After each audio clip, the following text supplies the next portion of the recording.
Hello guys. आज हम बात करेंगे स्टेनोग्राफर स्किल टेस्ट के बारे में।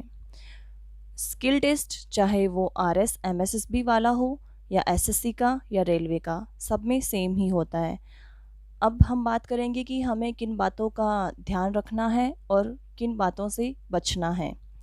तो सबसे पहले मैं बात करना चाहती हूँ कि हमें एग्ज़ाम हॉल में जाना है तो पूरे आत्मविश्वास के साथ जाना है, घबराना बिल्कुल नहीं है।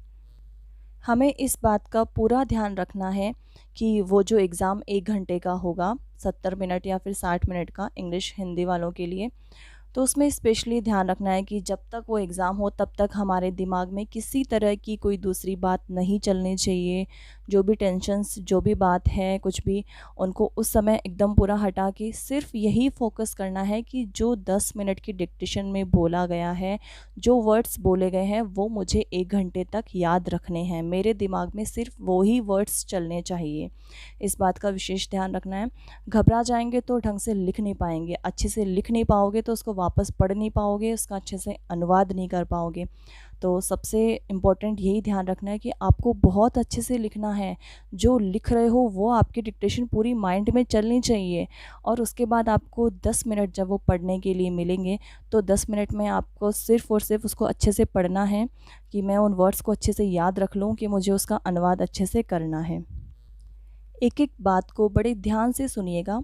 जब डिक्टेशन डिक्टेटर दे रहा होगा, उस समय हमें ये ध्यान रखना है कि जब हम लिखें तो कुछ वर्ड्स अगर हार्ड आ जाएँ, 1, 2, 10 के आस-पास वर्ड्स हार्ड आ जाएँगे, तो ये नहीं है कि वो वर्ड हार्ड आ गए तो हम उसके आउटलाइन बनाने में बैठ जाएँ और सामने आगे की जो आउटलाइन है वो हमसे बने ही नहीं, आगे के वर्ड्स छूट जाएँ हमसे। तो हमें ये ध्यान रखना है कि कुछ वर्ड्स के चक्कर में हमें हमारी पूरी डिक्टेशन ख़राब नहीं करनी है।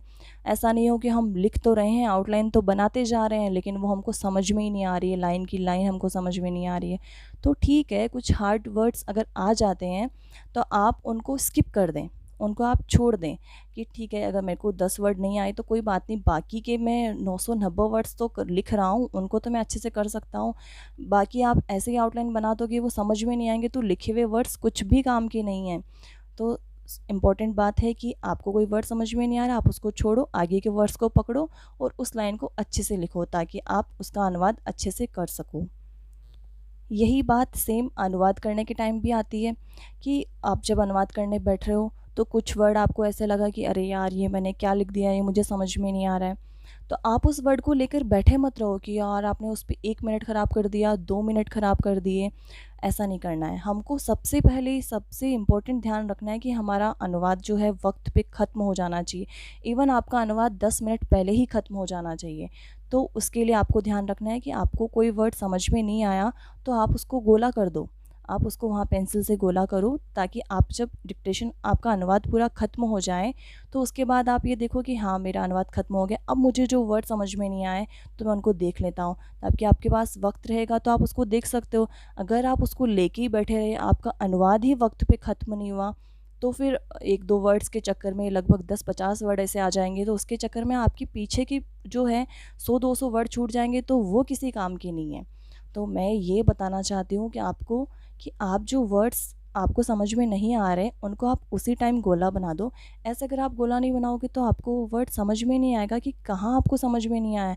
1000 वर्ड हैं, 1000 वर्ड में आप जाकर एकदम से देख नहीं सकते कि कौन-सा वर्ड मुझे कौन-सी लाइन में समझ नहीं आया। गोला किया हुआ रहेगा, तुरंत जाओगे, गोला आप देखोगे जो लिखा हुआ है समझ में आया, नहीं आया, तो आप उस लाइन को वापस से पढ़ो, जहाँ से वो लाइन स्टार्ट हो रही है, उस लाइन को पढ़ो। तो उस लाइन को जब पढ़ोगे तो वो वर्ड शायद आपको उस लाइन के अकॉर्डिंग, सेंटेंस के अकॉर्डिंग समझ में आ जाएँ। अपना कॉन्फिडेंस बिल्कुल भी लूज़ ना होने दें। साथ में ये भी ध्यान रखें कि पास वाला अगर आपको लगता है कि उसने जल्दी कर लिया है, वो स्पीड में कर रहा है, उसका अनुवाद अच्छा जा रहा है, तो बिल्कुल भी उन बातों पे ध्यान नहीं देना है। खुद पे पूरा विश्वास रखना है कि वहाँ सामने टाइम चल रहा होगा। आपको देखना है कि मैंने कितने टाइम में कितने पैरा है जो मैंने कर ली हैं, कितना टाइम बचा है। तो खुद पे पूरा विश्वास रख कर करना है कि हाँ, मैं कर लूँगा, कोई दिक्कत नहीं है। घबराना तो बिल्कुल नहीं है। अगर घबरा जाओगे तो कुछ हो ही नहीं पाएगा। पूरा जो खेल टिका हुआ है वो सिर्फ़ उस 10 मिनट पहले तो आप जो लिख रहे हो, डिक्टेशन उस पे है, उसके बाद में आप जो 70 मिनट में अनुवाद कर रहे हो, उसमें आपने जो आपकी पूरी मेहनत टिकी हुई है कि आपने कितना टाइम दिया है, 1 साल दिया है, 4 साल दिए हैं, 5 जो भी साल दिए हैं आपका वो वहाँ पे सिर्फ और सिर्फ वो जो 10 मिनट और वो जो 70 मिनट आप अनुवाद के लिए दे रहे हो वही उस समय आपको पूरा दिखाएगा, तो आपको घबराना तो बिल्कुल भी नहीं है वहाँ। खुद को बिल्कुल भी किसी से कम नहीं समझें, अपने आप पर पूरा कॉन्फिडेंस रखें कि हाँ मैं कर सकता हूँ, क्योंकि जो इंसान खुद कॉन्फिडेंस रख कर काम करता है उसके पास ये विल पावर है कि वो कर सकता है, खुद में उसमें होगा कि हाँ मैं कर सकता हूँ तो ही वो कर सकता है, अदरवाइज़ बिल्कुल नहीं। घबरा जाएगा ऐसे कि मैं कर पाऊँगा कि नहीं कर पाऊँगा, ये तो बिल्कुल स्टेनो में चलता ही नहीं है।